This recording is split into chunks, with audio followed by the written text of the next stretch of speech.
Estoy acá para contarles de mi familia, de mi descendencia. Mis bisabuelos llegaron a Melipilla por caso fortuito. Cuando ellos se casaron en España, sus padres le regalaron un viaje de bodas que ellos eligieran dónde querían ir. Y ellos eligieron venir a Sudamérica, especialmente a Chile. Mi bisabuela Manuela García Casanueva y mi bisabuelo don Manuel García Casanueva. Ellos vinieron de viaje a Chile, en su viaje de matrimonio, llegaron a Santiago, conocieron Santiago y querían conocer las costas, las playas de Chile. Tomaron en ese tiempo, la verdad es que tiene que haber sido un auto o algo, no sé qué, y partieron a conocer las playas del litoral. A la vuelta, cuando pasaban por Melipilla, quedaron en Pana en Melipilla. Ahí se bajaron y tuvieron que esperar por muy largas horas que les arreglaran su auto o en lo que viajaban. La verdad es que en esos años puede haber sido un carricoche, quizás que era en lo que ellos andaban. Y salieron a recorrer Melipilla. Llegaron a la plaza, que era absolutamente desierto, todo muy inhóspito, todo muy sin comercio, sin nada, y les gustó mucho este pueblo. Y conversaron entre ellos, ¿por qué no venían a hacer patria acá? Volver a España, contarle a sus padres que encontraron una ciudad que les gustó mucho y venirse. Volvieron a España, conversaron con sus padres, reunieron la fortuna con la fortuna que llegaron y empezaron a comprar partes aquí en Melipilla, empezaron a comprar todo el frente de la plaza, varias propiedades aquí en Melipilla. Posteriormente, una vez que compraron, remodelaron esas propiedades, todo lo demás, ya trajeron a sus empleados. Uno a cargo de la ferretería, otro a cargo de la zapatería, otro a cargo de los productos de grano, otros a cargo de la madera, porque ellos importaban y exportaban. Y así sucesivamente formaron el comercio en Melipilla. Por muchos y largos años. Formaron familia, tuvieron varios hijos, dentro de ellos mi abuelo, Juan de la Presa García, y le dieron el auge que Melipilla necesitaba y hicieron grande este pueblo.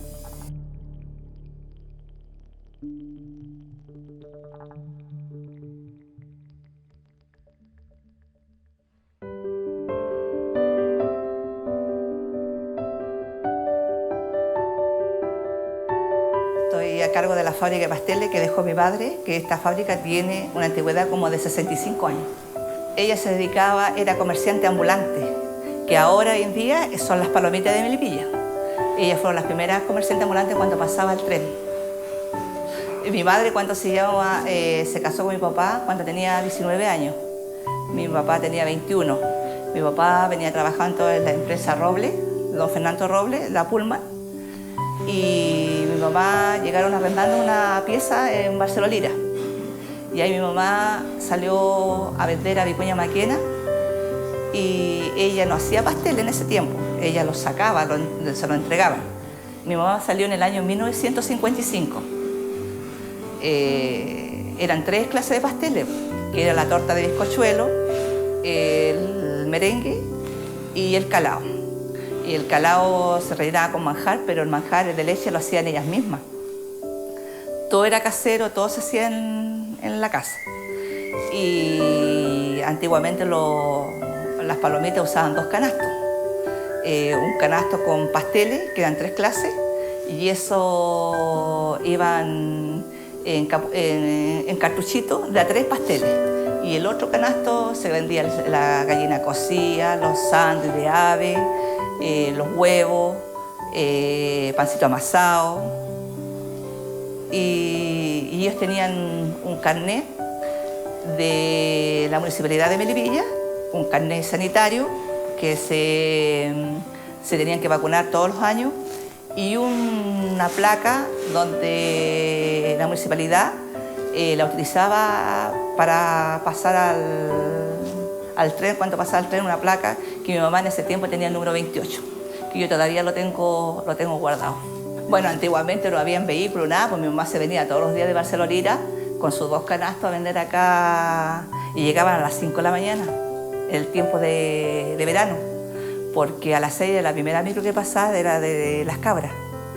Ella tenía sindicato, todo, la que llegaba primero tenía que rociar, barrer, sacar la basura, dejar todo impecable. Y eso, la que llegaba primero se ganaba la primera postura, que era la puerta de la micro. Y era más difícil todo. Ahora no, pues ahora llegan, toman un colectivo, las van a dejar y retiran los pasteles y venden. Antes no, pues tenían que, ella cuando se llama, trabajar el día antes para hacer sus pasteles, cocer las gallinas, los huevos, dejar todo el día antes preparado para salir a trabajar a las 5 de la mañana. El tren pasaba a las 9 de la mañana, el primer tren.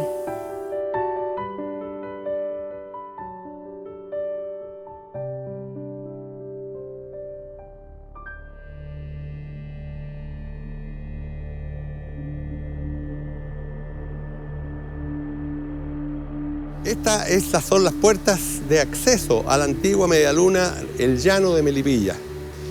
Escenario de mucho éxito durante bastantes años en la organización de los distintos rodeos que se realizaron aquí en la ciudad de Melipilla, como los campeonatos nacionales del año 1954 y los campeonatos nacionales del año 1959, que dejaron a Melipilla muy empoderado, ¿no es cierto?, las organizaciones de los rodeos que se hacían aquí en la zona central del país. Que en Melipilla, junto a Rancagua, a los Andes y la Quinta Normal, fueron los grandes escenarios en que se realizaron a principios de los años, entre los años 48 hasta los años 60, en la organización de todos los rodeos a lo largo del país, de más fama. Que el sector del llano era un lugar sagrado para todos los melipillanos, cuando se realizaban los rodeos, y también para los 18 y 19 de septiembre de Fiestas Patrias, se armaba un buen casino para que la gente viniera a disfrutar, la gente de Melipilla, los 3 días de Fiestas Patrias, amenizado, ¿no es cierto?, por los sonámbulos del ritmo, por la Orquesta Wiener, que fueron fiestas maravillosas en las cuales muchas generaciones de melipillanos pudieron disfrutar de estas grandes fiestas. Melipilla es la cuna del caballo chileno, porque cuando don García Hurtado de Mendoza empieza a traer caballos de las tierras españolas al continente, muchos de estos caballos se crían aquí en esta zona, en la Hacienda Pico, que se llamaba, que es lo que hoy día es Santa Julia, cerca de Pumaire, todos esos sectores. Y ahí había el obispo González de Marmolejo, era el encargado, ¿no es cierto?, de todos estos terrenos que llegaban prácticamente hasta San Antonio. Por eso se le llama cuna del caballo chileno a Melipilla.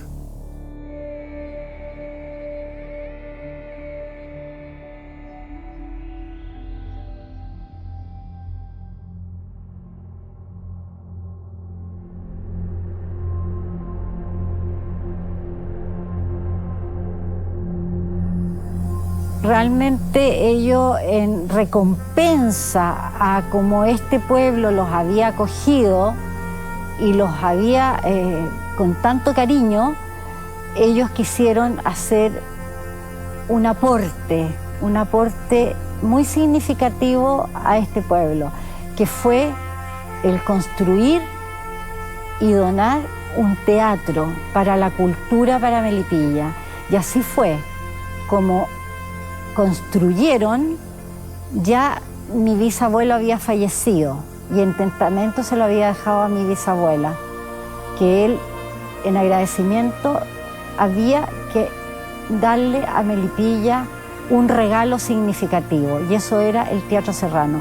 Por lo tanto, mi bisabuela, Manuela García, construye el teatro con enseres y todo y lo regala a la ciudad de Melipilla, el cual es entregado a las autoridades en 1934 y le ponen Teatro Ignacio Serrano en honor al héroe melipillano Ignacio Serrano, que combatió en el combate naval de Iquique junto a Arturo Prat.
Mi mamá era alfarera, ella trabajaba antiguamente en el suelito, con un cuerito de oveja, y ahí trabajaba en el librillo, ese grande que era para tostar, para hacer el trigo, para hacer harina de trigo, todas esas cosas. Ella hacía eso. Y ahí uno mirando, se crió uno en la Grea. De que nació uno, de que se dio cuenta, uno vio que la mamá estaba trabajando en la artesanía en Grea. Entonces ahí uno mirando, observando, va aprendiendo lo que la mamá va haciendo y lo que ella le va enseñando a uno también. La mamá a mí me enseñó a pulir en primer lugar, a sacar pulir con piedra ágata. Y ya después, más grande, empecé ya a realizar mis cacharros de Grea. Y, el procedimiento es amplio, porque en primer lugar uno tiene que ir a comprar la Grea. Antiguamente no, porque antiguamente mis hermanos iban al cerro y nosotros más chicas ayudábamos a echar a los sacos, a las carretillas, y ahí mis hermanos bajaban. Ahora no, todo ha cambiado y hay familias que se han dedicado a ir a buscar la Grea al cerro, la dejan remojando, después la pasan por rodillo y la venden en pelota, en carretillas. Son 6 pelotas en una carretilla. Claro, entonces ahí uno la compra y se la traen, uno la pide, se la vienen a dejar a la casa. Y de ahí ya empieza uno a trabajar. En primer lugar uno tiene que tomarla y amasarla. Hay que bien amasarla, bien amasadita, para que se revienten los poros, los globos que viene la Grea, sacarle las piedras o palitos que trae la Grea, todo eso. Entonces hay que echarle como una limpieza y amasarla bien, porque lo principal es el amasado para tener un buen cacharro de Grea, para que después al cocimiento no se partan ni se revienten. Entonces tiene que estar bien amasadita. A mí me encantaría que siguiera la juventud, ¿me entiendes? Trabajando y que esto nunca terminara, que nunca se acabara la artesanía en Grea. Que siga una tradición, que siempre siga en el tiempo. Porque es bonito, es una cosa tan linda que te distrae, te hace bien, te sentís bien. Yo me siento orgullosa de ser alfarera. Y me ha dado, la alfarería me ha dado muchas satisfacciones, digamos, que la juventud aprenda. Por último, no importa que sean doctor, enfermera, pero en tiempo ocio, que trabajen en artesanía. Que no se olviden de sus raíces. Porque la mayoría de aquí de la gente, la juventud ha estudiado porque los papás son alfareros y le han dado harto sacrificio, pero han luchado y sus hijos tienen otra profesión, ¿me entiendes? Pero gracias aquí a la artesanía en Grea. Por ejemplo, ahí mismo mi hermana se sacó la miércoles y con su esposo, trabajando en la Grea y todo, y su hija y su hijo son profesionales. Y con la Grea, ¿no? Mi hermana trabajaba, sacaba la miércoles trabajando en Grea, para allá, para acá, hasta que les dio estudios y tuvieron las becas también, gracias a Dios, y son profesionales. Igual Germán, mi sobrino, él trabaja en Grea, hace cositas, figuras de Dios, de la Virgen, de Niño Dios, duendes. En sus ratos libres hace esas cosas, le gusta. Y es profesor de inglés, pues, ¿ves? Entonces a mí me gustaría que eso siguiera. Y total, si a alguno les va mal, fallan en el tiempo, uno recurre a la Grea, sea como sea, aunque no sea bien pagada, uno hace unos trabajos y ya tiene para el pan, para ir para la feria, y ya sí, pues, ya nos falta, como quien dice. He vivido toda mi vida acá, al igual que mis padres, y de ellos, de mi padre y mi madre, yo he conocido la historia, porque también la he vivido, y he sido parte de ella. Y la gran hacienda San Manuel, sin duda, es una hacienda que se identificó por algunas cosas que las cuales otros campos no tenían. Esta gran hacienda San Manuel, sus inicios fueron de caballos, los cuales eran adiestrados para los coches de tiro que habían en la época. Estamos hablando a fines del 1800, principios del 900. Después de eso, tuvo un vuelco y a fines del 900 cambió radicalmente la historia de San Manuel, que era la gran hacienda. La familia Fernández, quienes han sido los dueños, tuvieron la brillante idea, don Pedro Marín, Alemani, y cambiaron a un fondo lechero. Y todo giraba en torno a la lechería. La producción de leche era fabricada en mantequilla y quesos que eran destinados en esa época al Club La Unión de Santiago. A mi derecha tenemos el gran cine San Manuel, el cual en la década del 40 fue un suceso.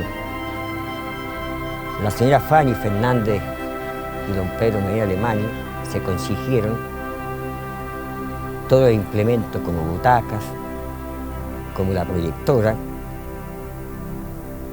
para tener algo novedoso, algo nuevo, algo que llamó mucho la atención en toda la zona sur de la provincia de Melipilla, los cuales fueron algo muy importante, novedoso, y algo que fue sinceramente único en este campo. Familias enteras acudían al cine porque era algo nuevo, porque era algo que no se había visto. Gente que no tenía acceso a la capital para ver las películas que llegaban a los importantes cines de Santiago, eran exhibidas acá. Era una tradición. Locomoción había muy poca en ese tiempo y se trasladaban a pie, en bicicleta o cualquiera fuera el medio para estar cada domingo y cada jueves viendo la película. Importantes emisoras de Melipilla anunciaban las películas que se darían en la hacienda San Manuel, los cuales para mí Yo me siento orgulloso de haber sido partícipe en esa época de tan tremendo evento.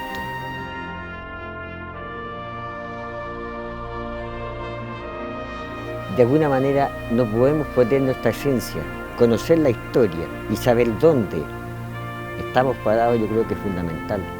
Hoy en día tenemos, digamos, la visión puesta en otro tipo de cosas, pero yo creo que lo más importante es conocer la historia, de dónde salimos. Conocer la historia de este campo es sin duda algo maravilloso.